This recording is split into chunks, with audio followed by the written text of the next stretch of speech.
Hey everybody, hope everyone's well up there. Welcome to the second episode of the B-Syde Me podcast. If you haven't checked out the first one, I did it with Phil Humphreys and it's absolutely amazing. He's an amazing wire rapper and juggler, so please go check that one out.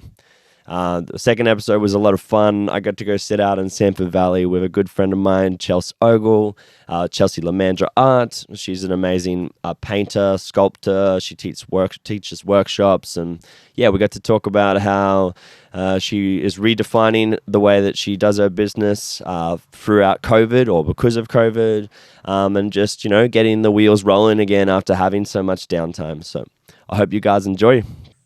Hey, Chelsea. Hello. How you doing? I'm good. Excellent. Welcome to the B-Syde Me podcast. You are, in fact, beside me, so thank you. I am. Thank you. And I am B-Syde.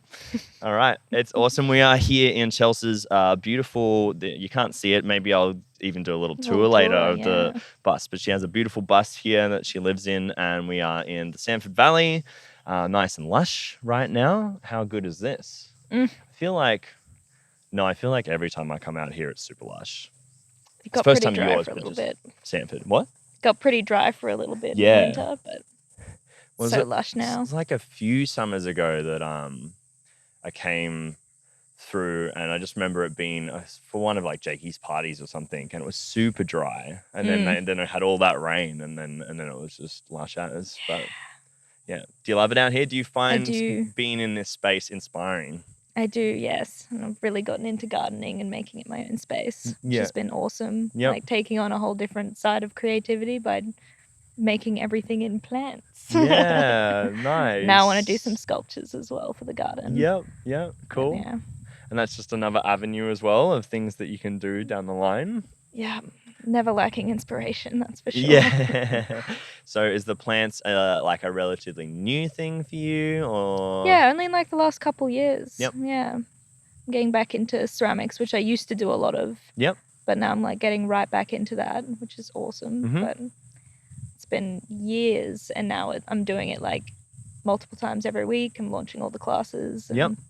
And with the ceramics, so do you have your own kiln here? Do you? No, not yet. Yep. I want to make a pit for firing, like raku firing. But at the moment, I use the club down the road. It's a Sanford pottery club. Yep. It's just been launched by a friend of mine, Jackie Cute. Mead. Yeah. Nice. So I'm there like multiple times every week. Yep. Just playing around. Yep.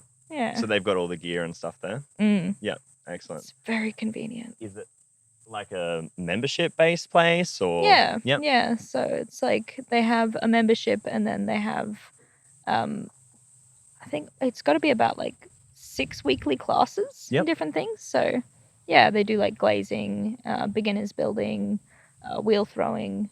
I do like detail classes with like hand building and textural work. Yep. I'm gonna make some big events there, just when COVID permits. But, So you you could just like have people pay for a ticket to come do workshops and stuff with you. Yeah. Did they do a similar thing already, like with their own, or is it more just like a higher space or like a membership space kind of thing? It's mostly like a regular rotation of a few few groups of people, but they're run by Jackie at the moment, and she's starting off having guest artists, which is super cool. Cool. Oh, that's cool.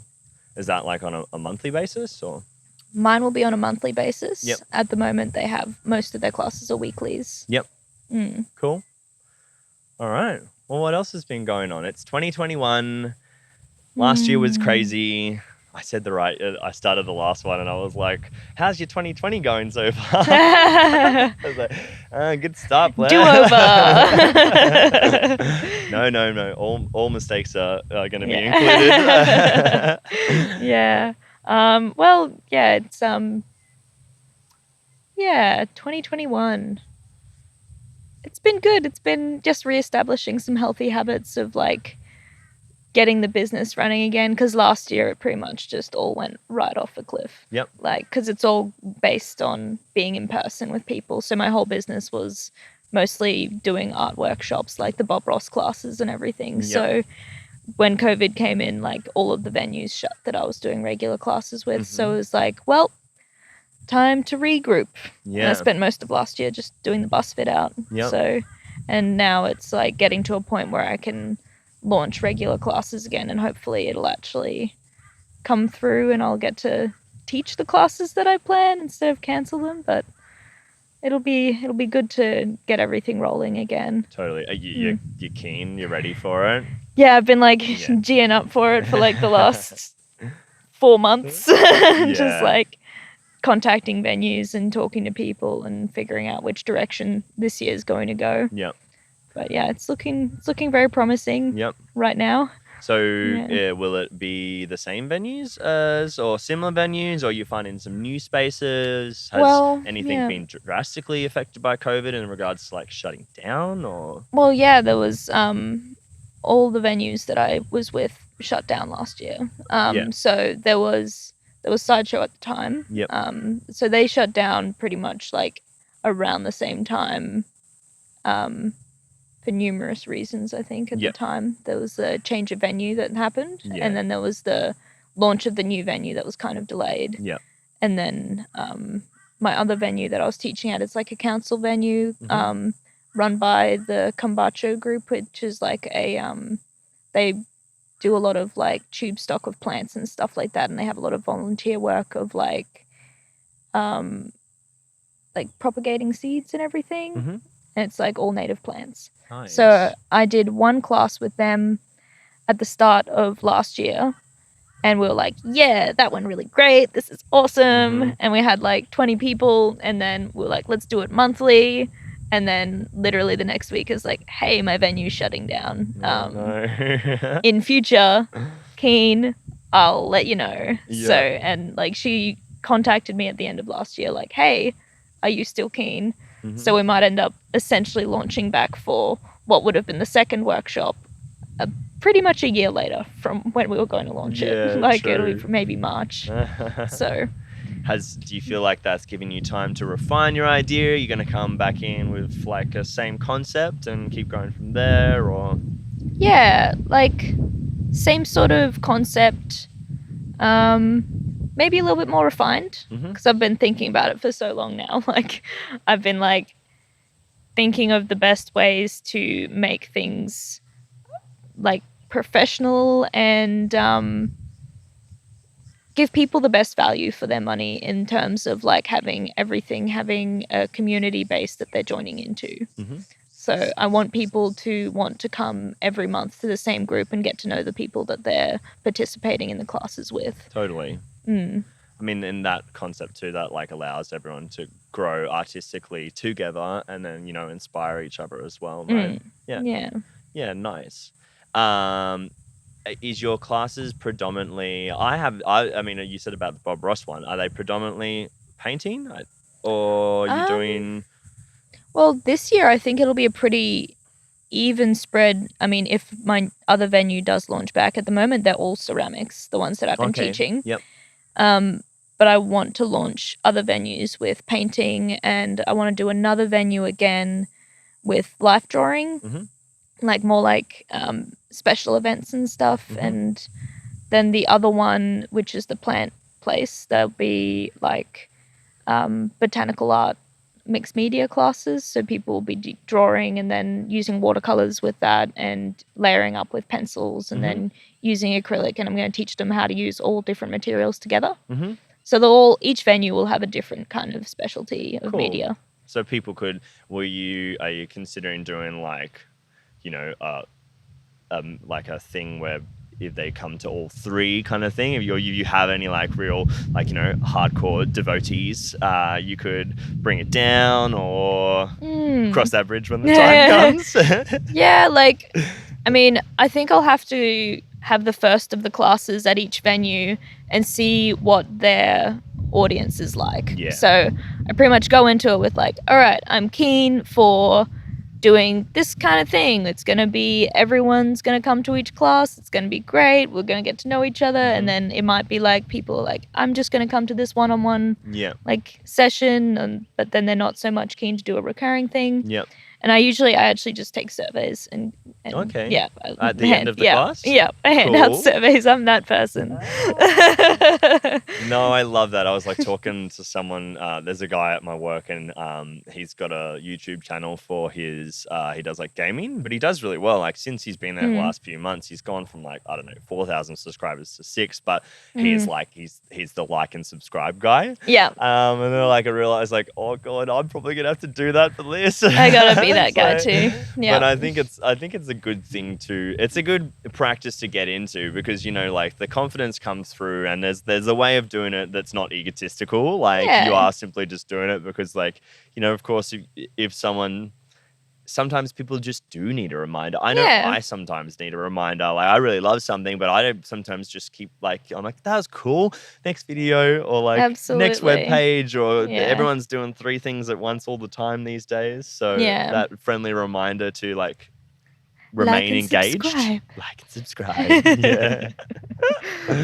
Yeah. Yeah, I definitely need to, your own best representative. Like, Totally. like when you're talking to people about what you love, you're the best person to talk to them about it because you know the most about it. Yeah. You're the most enthusiastic. So, yeah, it's like we all just got to be a little bit more assertive. Yeah. No, I get that. It just reminds me of another situation. I was like at another job and someone new had started there. And I was like talking about my music to him. And then it turned out he was a sound engineer from like the UK he's from Glasgow and he had a bunch of connects in the scene there. And then one of the other waiters that had worked under me for ages was like, how do you keep like teeing up these things where? And I was like, I talk about myself a lot. And that's the way to be. Yeah, try not to be egotistical about it. But just talk about what you do in like a nice way. Yeah, well, there's ego and then there's passion. Yeah. Like, and it comes across for sure. And read the room. Yeah, exactly. Yeah. I'm gonna leave now. Oh, gold. Yeah. I want to backtrack a little bit because it made me think, what is your general demographic for the workshops and stuff? Because I've never been to one. I know obviously, venues and would account for a certain area that you're getting it from. Yeah, it drastically varies between venues. Cool. So I guess for my platforms, like when I'm actually promoting my own events, it would mostly end up being millennial women often, occasional guys. And then when it's at a different venue, it's just such a variety. Like for the venue Kombucho, it was very varied. There was like a lot of elderly people there, which was great.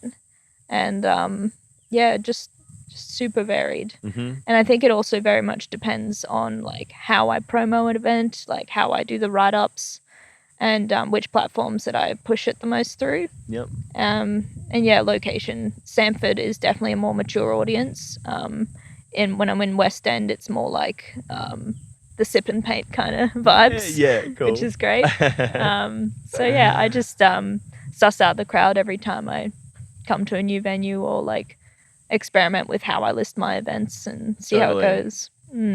Yeah, well, I think that's so cool because I did a few painting classes myself when I ran the venue back in Rosalie because there was a lady that used to work for us there and she did like painting nights there too. Same vibe, just the wine and thing. And it was interesting. Like Rosalie's predominantly kind of like a young family, like professional family sort of thing. So pretty varied audience, but definitely more like early 30s, early 40s ladies and, with wine and stuff. But it was just, I just really enjoyed it. And it was just also, I really enjoyed everyone's diversity, like, taking the same concept, but even like within the 4 people that I was there with, how we all like, mine was very like smeared and I like blended everything.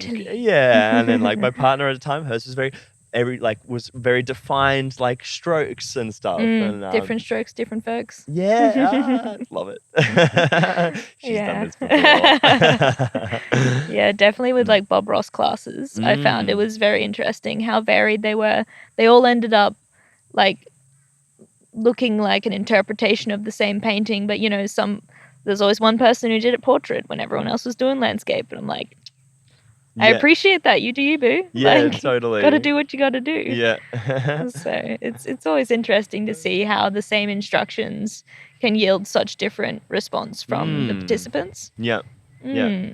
It's just, the different interpretations in that. And you get to see it, like, you're seeing it in such a scale of, like, 8 different, like, personalities coming out. Absolutely. In something that you're so familiar with, too, which is super cool. Yeah, absolutely. And it's the same with sculpture. Like, I found, like, you give them the idea and then they take that inspiration and roll with it. So it's like, we are making candle holders. And then I'm making one that's a leaf. And then, someone be like, oh, I want mine to be a flower. And then someone's like, I want mine to be a turtle. And it's just like, cool. They got to go wherever. And I just sort of help them realize what they want it to look like. And it's like, it's fun to just sort of see where it goes. Yep. And in that, then, do you find it difficult to what's the general size of your classes?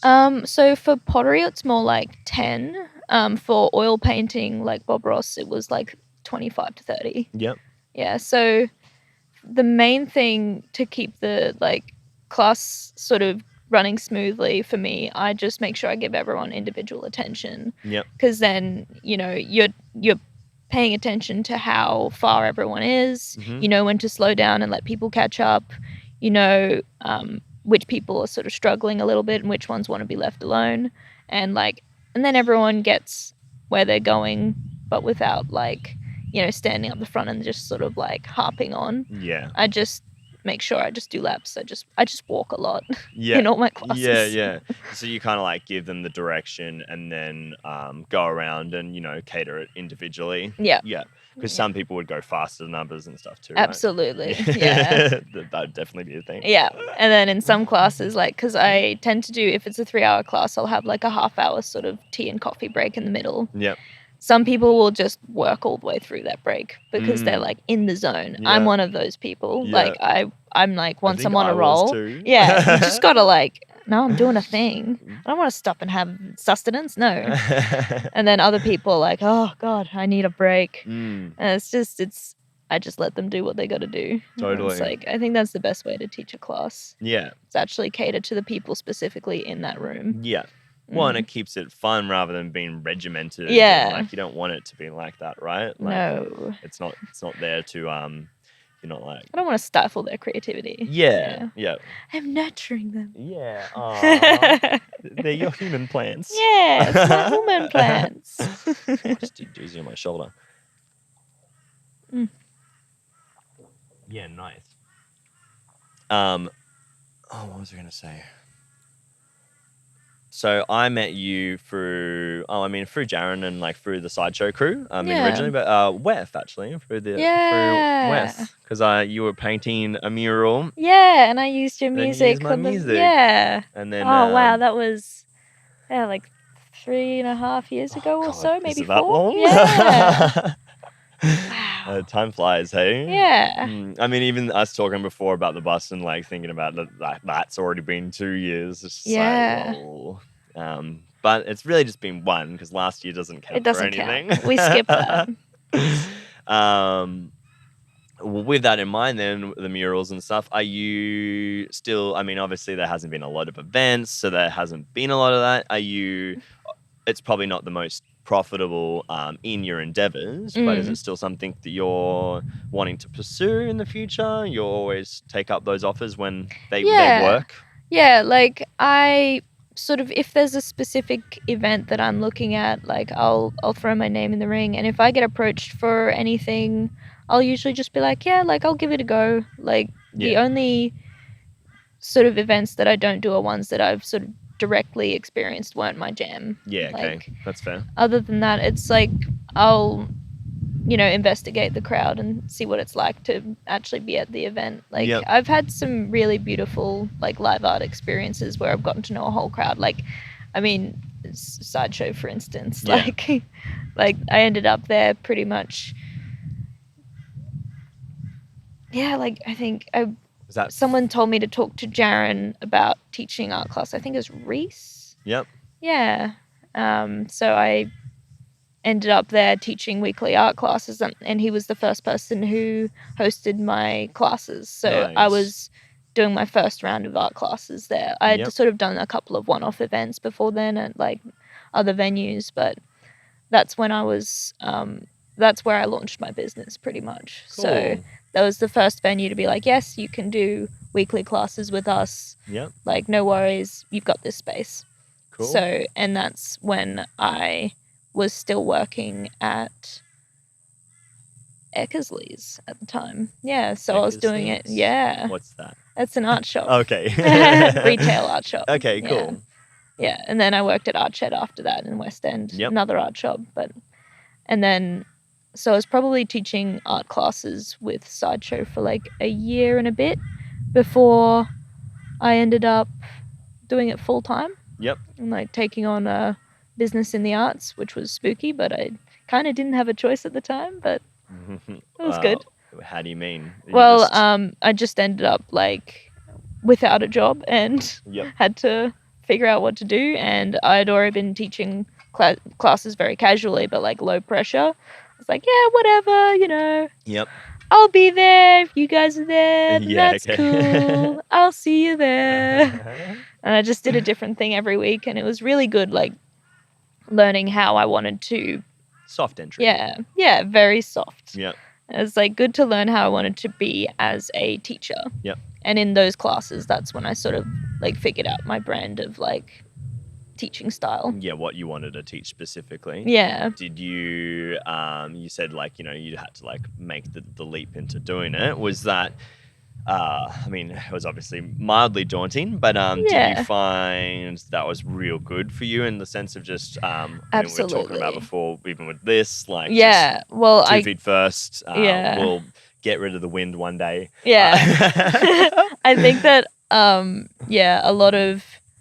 a lot of people probably experienced it last year in that sort of being forced into a career change. Mm-hmm. Like, you know, like you get let go and then it's just like, okay, well, I've been meaning to start a business. Yeah. And it's like, well, no better time than now. Like, Totally. the best way to learn is to do it. Yep. So, yeah, it was just like starting it when it was sort of thrust upon. Yep. And then just learning as you go. And like, yeah, absolutely, you learn so much by just rolling with it. Totally. And now it's been three years. Yep. Since starting my business. Yep. And I mean, other than last year, Yeah. when the profits were not great, but yeah, got to actually have. I mean, a holiday is a strong term, but like, it was the first time I wasn't running my business full time since launching it. Was like last year, and then I was just getting stuff in line to launch when I could launch again. Yeah. Yeah. And it's nice to have that downtime to, you know, like reassess, also just take a second. Yeah, it made me realize that I do actually need to make more time for me as a sole trader business owner. Like, I need to take holidays. Yeah. Because I didn't for the first 2.5 years. Yeah. It's just like, what is holiday? No. All day, every day is a holiday, except that I work all the time. Totally. It's like that kind of. It's hard to make that differentiate the difference between the fact that like, because it is something you love, but also like it is so all of the time, and you really do like. There comes a point where you need to say like, you know, hour blocks or like weekends and like, or like a day a week that you don't work. Yeah. Do you find it hard in the moments that you are trying to relax? Like in the sense of like, I know for me, you know, I am getting way better at it now, but like there's still always been the thing in the back of my head, like, you know, watching TV for a bit. But now I'm like getting home from work and being like, okay, like I sit down and I eat my food and I'm like, all right, I sit here for an hour. Like, and that's okay. And like, and you know, sometimes it goes for an hour and a half, but as long as I still go downstairs and I just like sit down, I just try and do something for an hour, and I'm happy with that. But it's taken me a really long time to get there. Yeah, I think allotting a time window for it, like, which is like, sounds a bit like ridiculous, but it's like, not at all. I'm going to have an hour of relaxation now. Yeah. It's like, it's just kind of what you got to do. Otherwise, like, I'll be sort of doing workshop planning and stuff all day, and then by the end of the day I'm just sort of like frazzled. And it's like if I had just taken that hour in the middle of the day to like regroup and chill, or like spread it out over 2 days instead, maybe it would actually just be a lot more efficient. Yeah. And it's like when you're doing something that you love and something that only reflects you, like because it's your business, there's no one above you, it's very hard to step back and just be like, no, I'm just going to chill. I'm going to come back to this. You know, you can wait. And it's like, Totally. it's still like waiting there in the back of your mind. Yeah. Yeah, just like, hey, what you doing? Sitting down having a sandwich? Yeah. You should fling off an email. Yeah, exactly. Why aren't you checking your emails at the same time? Yeah, you could multitask this. Come on. I'm pretty bad at that. Like I'm just constantly like email or this or that, Yeah, but, just pops into your mind and you're like, oh, I better check that. Totally. Yeah. I think last year for me personally was really good for redefining my habits with social media. Still not the best. I think I'd like to be better in regards of just allowing myself to be further distanced from my phone. But I was always making trying to stay relevant in regards to like posts for the business and for the music and all that. It was really nice in regards to just I like looked the other day and it's like all my other years is like a few pages. Last year it's not even a page, and I'm like, I'm totally cool with that. Okay with this. Yeah, I'm like, I mean, it's not that I don't have anything to share, but like I was like just being in my life at the time, and now it's kind of like finding the balance between it, but also just happy we've taken it slow in that regard now. Like it's not the be all and end all of the business. Like social media is like, it's a handy tool, but it's not like, it doesn't have to take up all day of every day. Yeah, exactly. Once again, allotment for time. Like I think that's the next step for me, is like being like, you're allowed to do your social media and your like investment stuff like for an hour in the morning and half an hour at night, and that's it. And you put your phone away, Blair. Have you heard of the Pomodoro Method of like time usage? So it's like, you know, those little like tomato timers, they're like iconic, like the classic little kitchen timers. So you can set like 30-minute increments of like, and it's just proven to be a lot more efficient use of time by just like allotting that time. And you just get the little timer and you put it at your 30 minutes and like, I'm going to sit down and I'm going to write up workshops for half an hour now. And then when that goes off, it's like, it's time for my sandwich break. You know, like, nice. So it's interesting. You should say that there. Interesting. Yeah, maybe I will give something like that a go. Yeah. Give yourself a little tomato timer. Yeah. Because I do find that the most, it's like I try and want to do like, you know, an hour of this, an hour of that, and an hour of this every day. But like I find I begin the first thing, and then if I get like, and if it clicks like I want it to, I don't want to just do an hour of it. And like that was a big thing for me too, is learning to be like, okay, you are on a roll right now with like music production or with your writing a song on a guitar, like, and like just stick that out, and like tomorrow like start with the other thing first, and if it gets carried away, then that's cool. If it doesn't, then like no. But yeah, it's the old juggle. Yeah, following the inspiration and then like trying to make time for the one that you're not particularly inspired for that week, maybe. Yeah, like I have just an endless list of different projects and things that I want to be doing. And it's like prioritizing and like, you know, getting on a roll with one thing and then being like, okay, do I keep going with this role or should I go on to that other thing, which is equally as important, but I haven't gotten back to it in like a week or 2 weeks or 6 months. Yeah, it's just so many like in the back of my mind.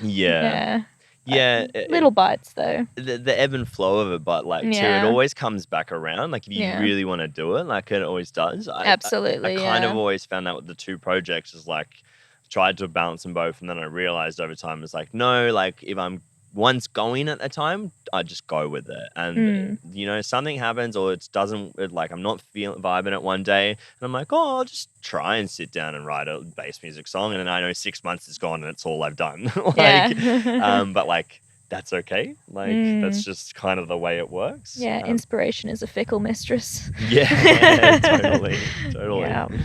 Yeah, but I think it's also important to like as you said, sit down. And it's like you sit down and you try and start, and it's like it's good to recognize when it's not working, and but like then just giving yourself a pat on the back for sitting down and doing it. Like, do you find that's something you try and do? Yeah, absolutely. And like, I find, setting up the space for the project is like a good way to get in the zone for it. So like, okay, I've got this like acrylic painting set up here. All right, I'll pack that away because I want to be getting more onto these watercolor ones. And once I've set it up, I'm like, well, while I'm here, may as well have a cheeky little paint. And then you're there for like, the rest of the day painting because, you made the space for it. And it's like, just, I guess prioritizing space as well. And I mean, you have that here, and we can't see it, but there's like your studio space, and then the bus is separate, which is obviously important. Yeah, so I've got like, so the living room is the bus and the deck, and then I've got my studio, which is more like just getting into sort of detailed projects and things, but I do all of my ceramics out on the deck, which is really nice. It's so breezy. Nice. Yeah, and then in the bus, it's like always just clear. That's just where I just go to bed. Yeah, cool. Yeah, that's your you space. Yeah, nice. Because I've definitely had pretty long stints in like share house days where the studio is the bedroom, and like on one level it's great, like it's some of the most productive times that I've had, but also I'll be sharing a bed with a canvas that's the same size as me. Like, then there'll just be some inks over there. There's just like purple and orange stains on like my bed. Just like, I need to stop using inks in bed. But yeah, it's like making a little nest of just art materials, and then I just like curl up in the middle of it. It's like, it's fun for a little while, but it's definitely not like really conducive of super like a well-balanced life. And I think that's like keeping the studio separate from the bed is a line that I have to draw. Yeah. Except when I'm on the road, in which case I'm going to say it's going to happen again. Totally. But I mean, with your setup, you could have like, very easy things to come out to be able to create, temporary spots here and there, and like super lush. You could go to so many like lookouts and lush spots like that. Yeah, I've got like a portable French easel, so I'll be able to just like bring that up to places and set up and do some. Definitely want to get into landscape painting more. For sure. Australian Bob Ross vibes. Yeah. That would be so nice as like, even just as a, even if it's just for yourself, it's like a time lapse almost of your own experience. But then it's so nice. It's your art form as well. View. Totally, yeah. It's like, God, I want to travel. Rather than having photos, like, that would be super cool. I mean, there's a whole exhibition in that. Oh, yeah. Oh, yeah. I know a musician that might want to play. Ooh. Well. Gold. Oh, that'd be awesome. There's just so many project ideas all the time. Yeah. Yeah. So when do you think you will set off? We were talking before and you said you want to do little trips, and you're wanting to try and maybe combine it with doing like semi-location based workshops. Maybe would you like set up somewhere for a month, or you just kind of see how it takes off? Well, to start off with, I'm thinking I'll do like mini trips where I kind of essentially regain trust of my bus. Okay, yeah. Yeah. So like I'll just be doing little trips and like also learning to live out of the bus on the road, because like at the moment I'm living out of it but here, so it's like there's definitely going to be some growing pains in learning how to actually live out of the space. And I think maybe I'll do some destination workshops. I think there'll be a lot of like rocking up to places and doing some plein air painting and videos and stuff like that. Know some like artists around that I might visit. There's also some friends I might visit and stay with them, but I think to start off with like short trips, because I've got a lot of workshops probably planned for around Sanford area, so that'll sort of keep me here as like my local home base and recurring large classes, and then maybe I'll travel sort of 2 weeks of the month. But maybe starting maybe in like March, I might start doing some little trips Mhm. because I've got a pulley that has just arrived. It's been a whole thing. A pulley? Pulley for the cooling system. So, Okay. yeah, for the fan belts. But yeah, it's arrived, and my mechanic is gonna come and put it in like the next couple weeks, and then do a big old service, and we'll just make sure she's all good, and start doing some little drives, and then it'll be the little trips from there. Mm-hmm. I just want to get used to, for one thing, maneuvering out of this space. Yeah, you're pretty locked in. Yeah, she's a tight fit, but I'm gonna have to just You work it get out. used to driving it in and out and like doing some just little joy rides around Sanford. Mm-hmm. Maybe not leave Sanford for a little while, being that there's hills everywhere. Yeah. I'm a little bit worried about them. Yeah. But Like the Mount Glorious Road is I will never.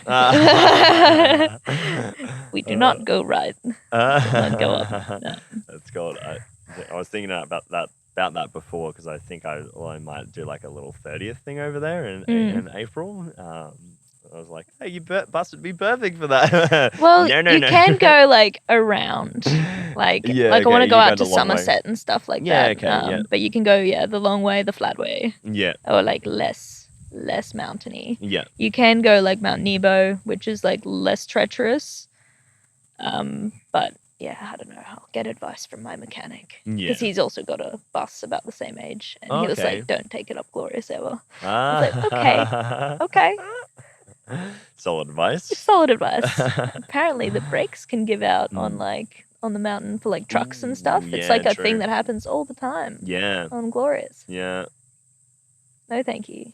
I remember being in Canada, and I've only started to notice them occasionally throughout Australia, but I really saw them a lot in Canada, and that's what made me be like, wait, what? And it's the runway roads. Yeah. The runway roads, and I'm just like, I have a brain that always imagines the worst possible scenario when I see something like that. I'm like, oh my god! Can you?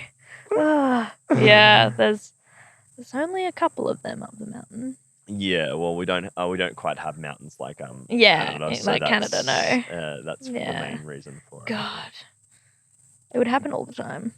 I couldn't even imagine it, but hey, like just being like, it's cool. It's cool. Right. I'll just go up this chute. There's a big dirt road coming up. No worries. It goes up. Like, what happens when you need to go back then? Like, if there's any truckers out there, hit me up. I want to know. I want to know all your creative ways of going up runway roads. Yeah. How do you deal with your brakes giving out on that? What do I do? Yeah, my car is a bit dodgy like that, and I've definitely played with the thought a bit. I've been like, because it has like the shuttery thing sometimes with the brakes, and I'm like, oh, these are gonna stop working on me one day. But is it a manual? So good. No, it's an auto, but it does have like I could chuck it in first. And just like plod down. Yeah, I think I've been driving long enough that I could hopefully. I mean, I like to think that I could handle a situation, but I'm also not like a lunatic hoon or anything. So yeah, she has an easy life. yeah. She just keeps kicking. I like love the card for that reason. I mean, I want to get a Toyota as well, but Fords, like I've had 3 Fords now in my life, or 4, and they've all just kept running. Like I haven't been the best owner, but they've continued to be the most reliable cars for me. For me. Must be nice. Oh, good. Screen went off and I freaked out. It's all a learning curve. Yeah, that's right. Yeah. She's just sleeping. Yeah. I might just pull this little one. Oh no, good. For anyone out there, I'm still learning too, so I'm constantly fidgeting. I'll use that as an excuse for my fidgeting. And then it will just keep going. Yeah. No, you can fidget away. I said mistakes are included. I'm curious because, I met you into your art journey already. I think you were only starting the workshops roughly around when I met you. But where did it all begin for you? Well, I've been doing art my whole life. Yep. So I was just raised with it. My mum's very creative. She Yep. does like jewelry and photography, and she ran a gallery for like over 10 years, about 15 years. Yep. So learned a lot from her, and then I went to TAFE in high school from like year 11 onwards. I went part-time. Cool. So I got like a certificate 3, and then I went on and got my diploma after, and in just creative arts? Or yeah, in visual arts. Visual arts. And then diploma after school. And yeah, I've just been sort of exhibiting and been in competitions my whole life. And then I always wanted to be a full-time artist, but starting classes was really the game changer of making it a super viable business plan. Yeah. Because, like, you want to be, just churning out paintings and selling paintings, and, like, that'd be optimum. But that's such huge pressure. Yeah. Like, it's like you have to make the work, and then all of those hours could be for nothing if it doesn't sell at the exhibition where you get 50 people through the door. Totally. And then, selling online is like a whole thing of like transporting canvases is like a whole thing. Yeah. What if it gets a hole through it on the way there? And yeah. So becoming a viable business plan through teaching was definitely like the game changer in like actually making it a business. Yeah. Because before then it was more like it was more of a hobby, and then I had my day job for young adult life. Yep. And then I think once I started teaching the classes, that would be, as I said, like when it sort of started changing to be an option. Yep. And then getting a lot more savvy with like how I was promoting and, social media and events to make it something where I was more confident that I'd actually get the numbers to pay the bills. Yep. Do you enjoy that side of it? I do, yeah. I get a kick out of it, yeah. And you're like checking all your analytics, like, ooh, look how well this event's doing. Why? I will investigate. Yeah, totally. Yeah. And even just like the most simplistic things of just like, putting the little business models into plan, and then, seeing things come to fruition too. Yeah, absolutely. Like seeing all of that like effort you're putting in paying off. Yeah. By just having like a sold out class, and you're like, yeah, crushed it. Yeah, totally. Yeah, pat on the back. Yeah. Like, people like what I do. Yeah. I guess, and then just like keeping up the momentum. Yeah. It's like, pat on my back. All right, swiftly move forward. Yeah, exactly. Next event. Yeah. That's like the main thing I think this year is getting things in a recurring system. So I want to do like the second weekend of every month will be a workshop at that venue, and maybe the third will be a workshop at the other venue, and having like a very strong pattern that I can just get in the habit of doing. Yeah, regimen. Because like when you're working a casual job and you have the 3 days a week where you work, and then the other days you're not working. It's not like that with a sole trader business. It's not like that at all. Like, you're on. Yeah, it's just like, especially in the arts, it's like you get work when you get work. And sometimes it'll just be like you'll have a crazy busy week, and then you'll have nothing for the rest of the month. Totally. And it would be nice to get to a point this year where I can have everything organized, that I have one thing every week that is my work day. And then, the rest of the week round, I'll be just doing sort of promo and stuff and working out what other classes I want to be doing. So totally. Yeah, you can like focus your attention on the random one-off things and that, but still know that you have the stability. Stability. Yeah. Why was I trying to put a sus in that? It's a bit sus of me. Have the stability of knowing that you got your Saturday, you got your class, you got it sorted. Yeah, it would be just nice to not at all like worry about that. And then again, as we were talking about before, is like then bringing that to a point where it's a business that can be taken on the road with me, because I want to be traveling around Australia in the bus, and I will need income while I'm doing that as well. Like, I'd rather not just be living off of my savings. Yep. So it's now building an online platform that can be bringing in my income while I'm on the road, when it's not really viable that I'd be able to do workshops anymore. So it's Yep. like I'm thinking making some sort of online equivalent where I'm teaching, or like there's also like Etsy where I could sell my jewelry. Yep. So I'm like thinking I need to go probably put a bit more maintenance, a bit more of my time into that. Yep. Even though at the moment my income is coming from workshops, Yep. it's thinking ahead of what I should be establishing and putting in place for where my business is going now, which is having an online backup, because like Totally. not having any last year was what completely shot my business down. Totally. Was not prepared to have everything go online. Yeah. It's like, okay. Yeah. Totally. Did you try and do anything online? Like, did you try and do any classes, or you just like took the breather? No, I just took the breather, and I more went in on Etsy. Yeah. So I just sort of tried to get things going on there with my say twat. Yep. So I got like Say twat, right? say twat. Say twat, and it's one word? Yeah. Yeah, cool. Yeah. So I updated my Etsy in that time, and I got a few like around sort of sales happening on there, but it was just sort of like very like, you know, a couple a month kind of thing. It's not like an income. So, but testing what was sort of viable and what was selling was definitely worthwhile.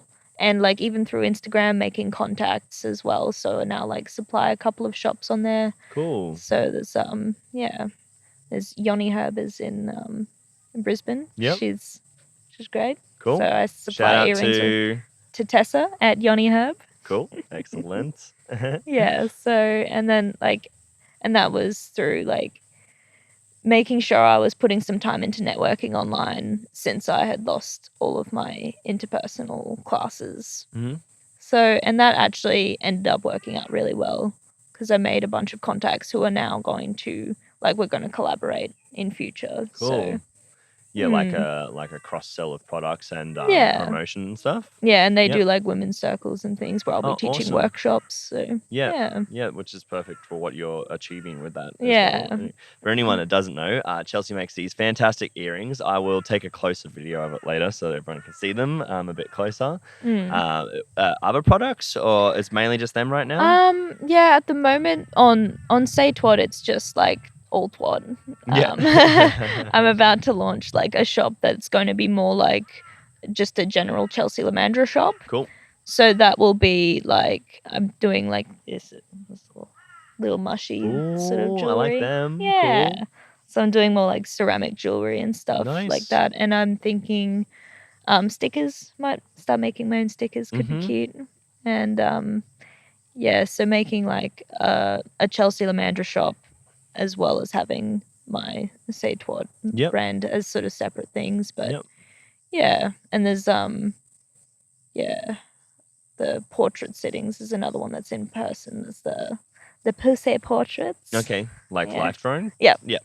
So that was like the meeting people through Instagram and getting to know people, and that sort of just, I think it was Odell Wolfenden. She was like, would you do a portrait of my pussy? And I was like, babe, yes. Like, not the first to ask, but the first to follow through. So shout out to that. Yeah. Did you potentially put that in your Instagram story? Like with the over? Yeah. Because I did see that. And I was like, oh, that's exactly what you were doing already. And I was like, it's awesome. That's gold. It's so good. Yeah. I really hope to do more of them. It's so nice to get to know women like that. Like it's like so many women who I'd like never spoken to, and now I've got like a bunch of friends that I've made from, because like you sit and stare at a pussy for an hour and a half, and then you're friends by the end. There's not really anything that's off the table to discuss. Yeah, I like the concept in regards of like you are just, you know, taking something of societal norms where we're like, a couple of clothes on, and like breaking that down, and like you said, you're like immediately have seen the results of losing the boundaries from that, which is awesome. Like, it's so good. I think it's very beneficial for the women who do it as well as for me, because like it's getting out of that comfort zone. Like the more you get out of your comfort zone, the bigger that comfort zone is. Like it's not much that phases me now. Like, because like at first I was like, ooh, and now I'm like, Yeah, well, that would probably flip people, like some people out. But Yeah. like, you know, just empowering one another even more in that space, and like holding that space like that, and Yeah. you're doing something you love, and it's something that they're interested in. So Yeah, and they feel like witnessed, and they like get their little painting for their altar. It's just like, it's beautiful. wow, that's cool.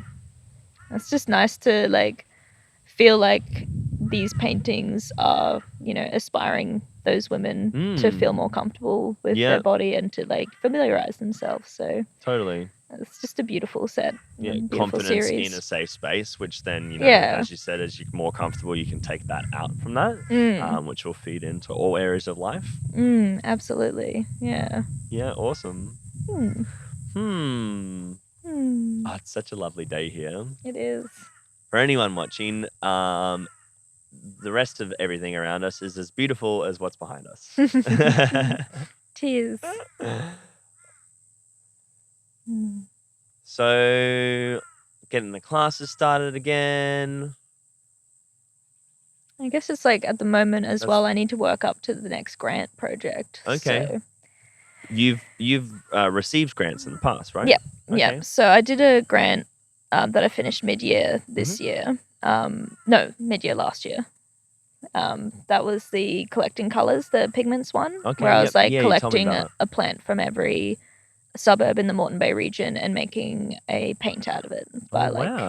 So next part of that is making the book about it, and teaching workshops about it. So are those two elements of it inclusive in the original grant? No, so that's like, now I need to make a new proposal for the next part of the grant. So like a publishing kind of grant and a teaching grant. So see how I go. The first one was like just community benefit, kind of going around and visiting each of those suburbs, and so like making a series that represents the community, the local region.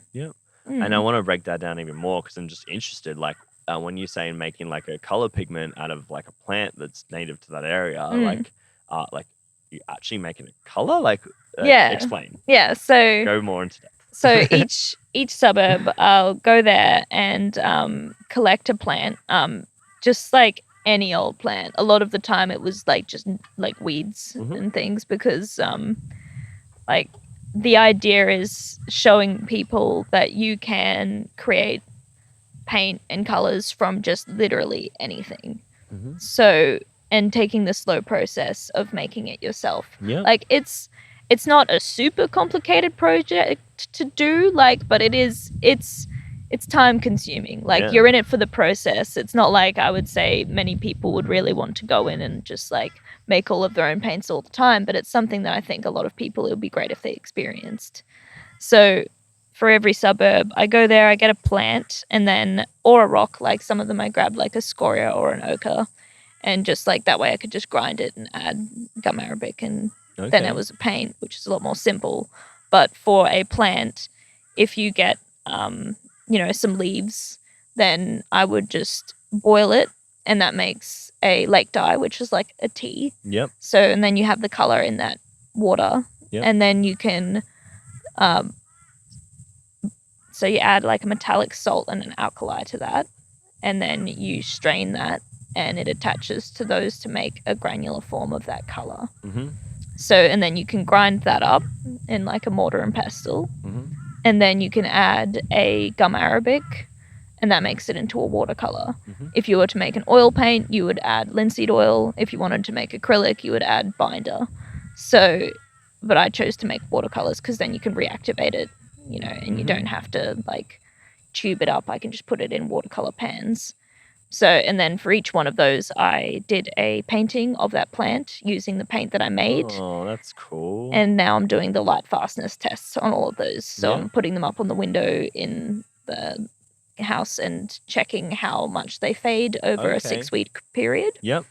And then I can see like how viable those paints are. If I would be able to do a painting and display it on the wall, or if it would have to only be in a journal sort of thing. So And then the book will be documenting that process for each of those suburbs for all those colours. Yep. What was the completion point to that part of the grant? So that part of the grant was just making the colours specifically, so that was not even painting the plant? Or? That was the process of painting the plant, collecting it, photographing at the place, and I made a set of like visual boards that are going to be part of the future exhibition. That'll be a touring exhibition that goes around Moreton Bay region. So the first part was just essentially making the pieces and photographing them. And then the next part will be organizing what to do with them and like making that exhibition come to fruition and publishing the book. But it'll be more like a catalogue for the exhibition. Yep. Yeah. And then teaching the classes will probably be a separate thing again to that. Yep. And I want to host classes at those exhibitions. Yep. Oh, I love it. Like this is the reason why I got you on here. It's like even just having a singular project, but then finding the multiple elements to like, you know, it's just something you enjoy as it is, but like, you know, you are also like you're like ticking so many different boxes of your own creative like business and then worth and then enjoyment as well, which is super awesome. What was I going to say? What's the next grant that like? So the first one, sorry, I just forgot already. You said the actual title of the grant, just out of curiosity. So it's collecting colours. The actual grant that I went for. I'm not actually sure which one it was. It's just through Arts Queensland, or so it was a Regional Arts Development Fund. RADF. Okay, you did a RADF. Yeah, right. Yeah.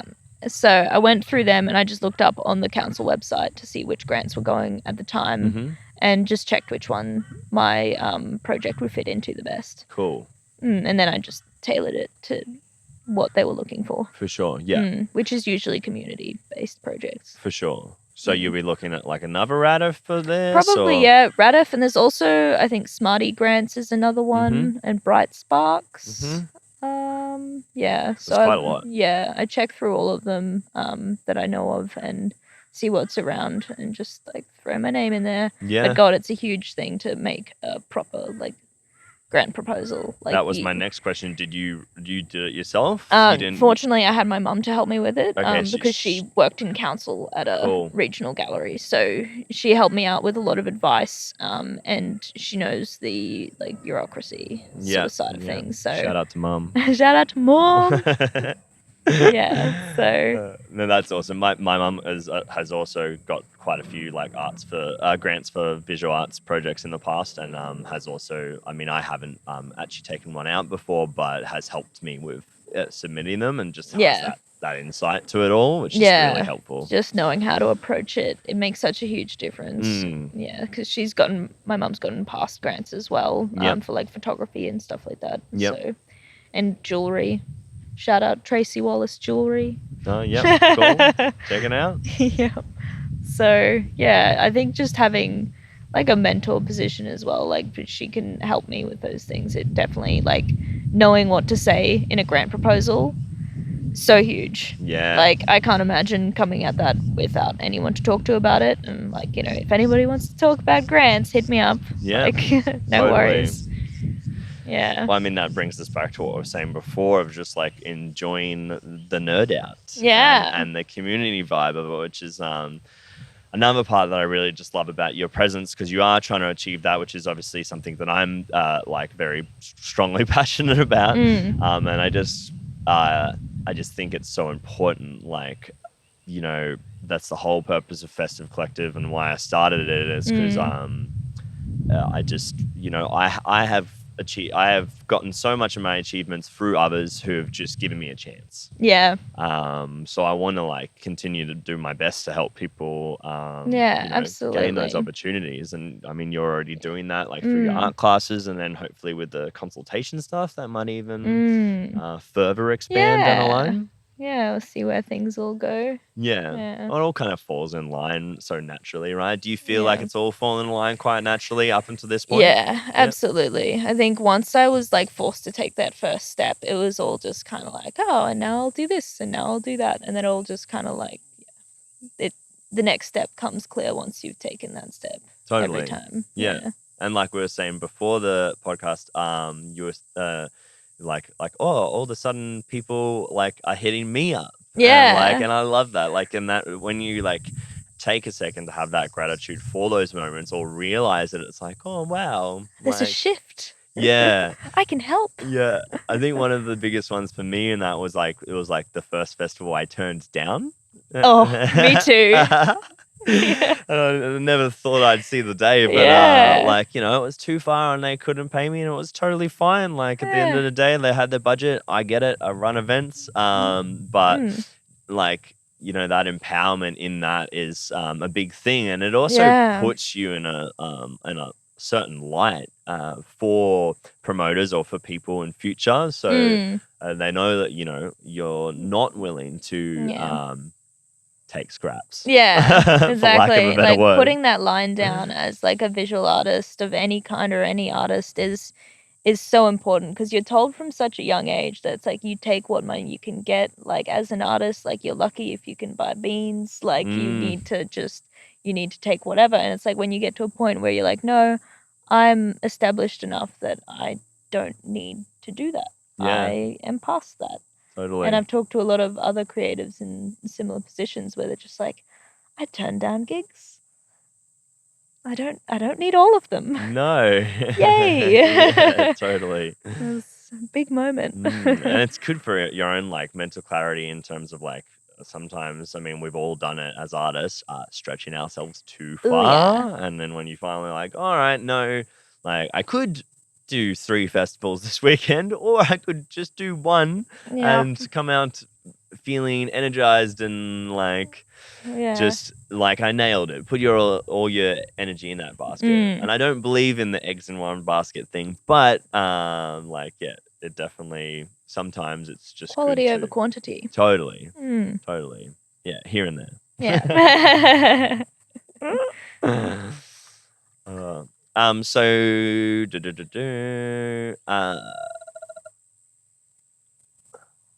what was I going to say? Have you done any more of the time-lapsey sort of stuff? Was I kind of like the last? Yeah, like I haven't done a whole lot of videos really in like the last year. It's on my list again.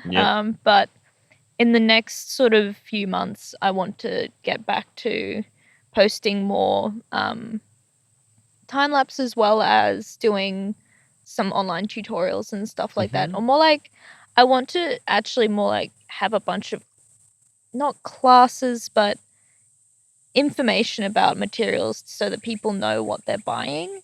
Because like in learning about materials in sales, I learned a lot about a lot of brands that have good reputations but kind of shouldn't.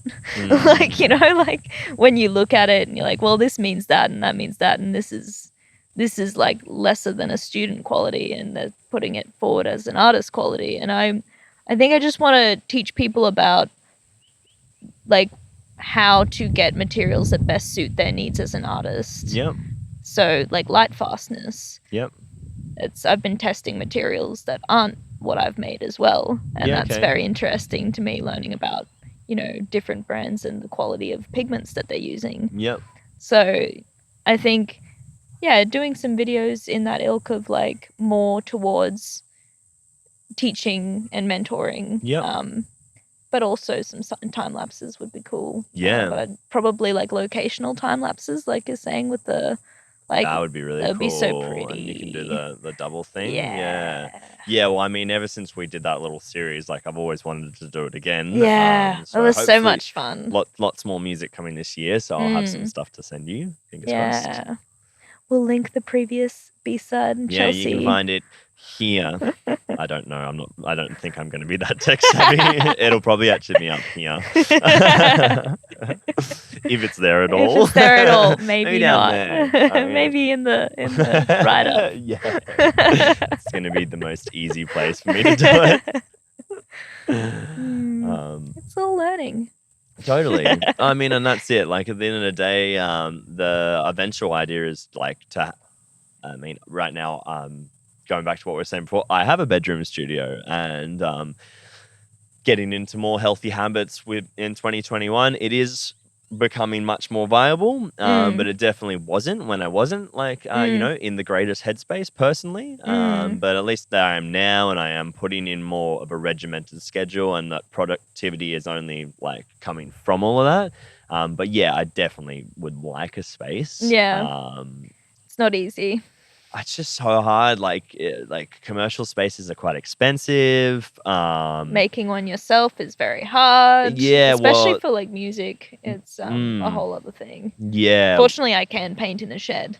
Yeah, totally. Like, yeah, you're not loud. Sound is a whole different thing. Yeah. I am very loud. Yeah. Yeah, even when I'm not amplified. Yeah.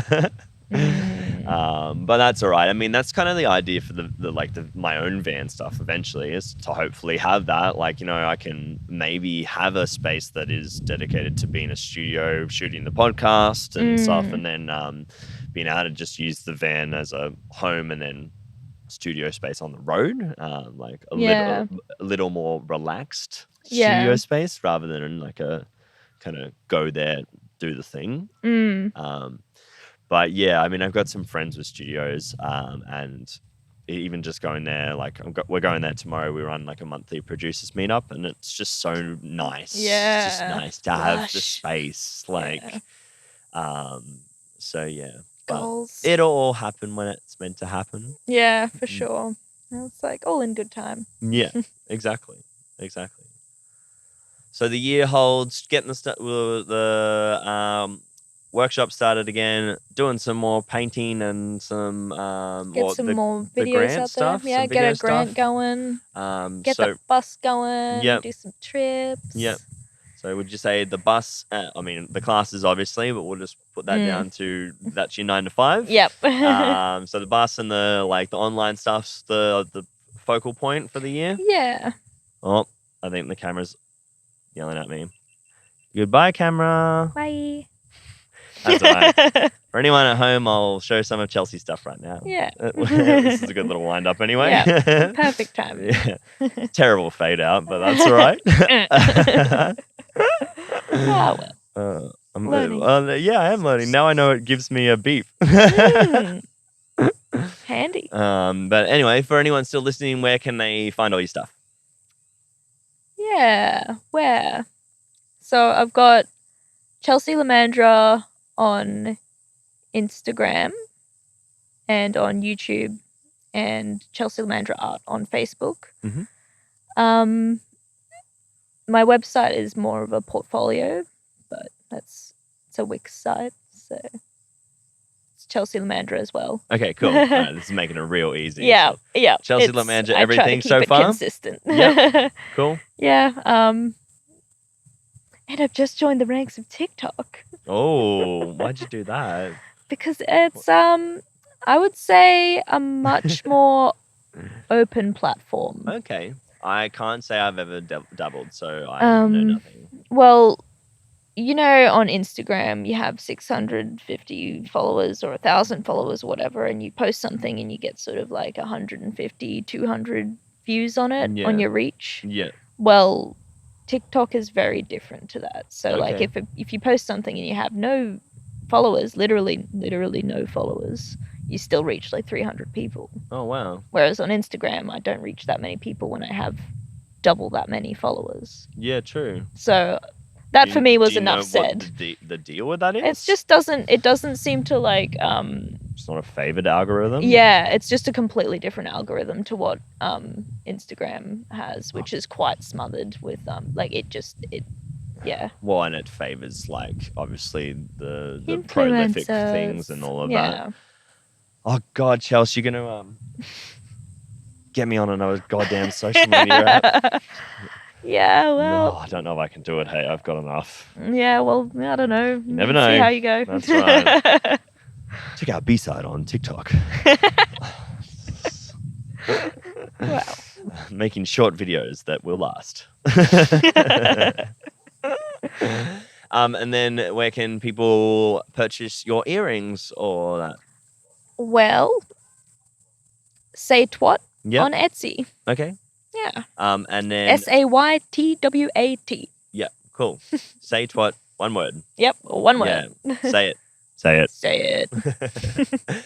And then lastly, would they just find out stuff about your workshops through your Chelsea Lomandra page on Facebook and your Instagram? I will post it like through my story on Instagram, and my events will be on my Facebook page. Cool. That's Chelsea Lomandra Art is the Facebook page. Yep. Cool. Yes. Sweet. Well, thank you so much for hanging out with me. Oh, thank you for hanging out with me. Yeah, dude. Coming all the way out to Sanford. Well, any day. It's so lush out here. Like, I'm from Mullaney, so it's just so originally, and so it's just so nice to. I mean, Brisbane's pretty good in regards to just being pretty lush everywhere. Lush, yeah. But like the fact that I can come out here and just, I don't know, feel the air, feel the breeze, Absolutely. smell the plants, hear the crickets. Yeah, they're going off. Yeah, it's like in the audio sense, it's like I don't want all that. Like it's better like for people listening in headphones to have it as a clear thing, but in the same regard, like it's really lovely. Very ambient. Yeah. I reckon they'll survive. Yeah. Well, thank you very much, and I look forward to doing the next one with you, or maybe doing. Or maybe I'll yours do one with next. you. Yeah, we'll do the flippity Flipperoo. Doop-a-doos. And with that, we're out. Goodbye. Bye.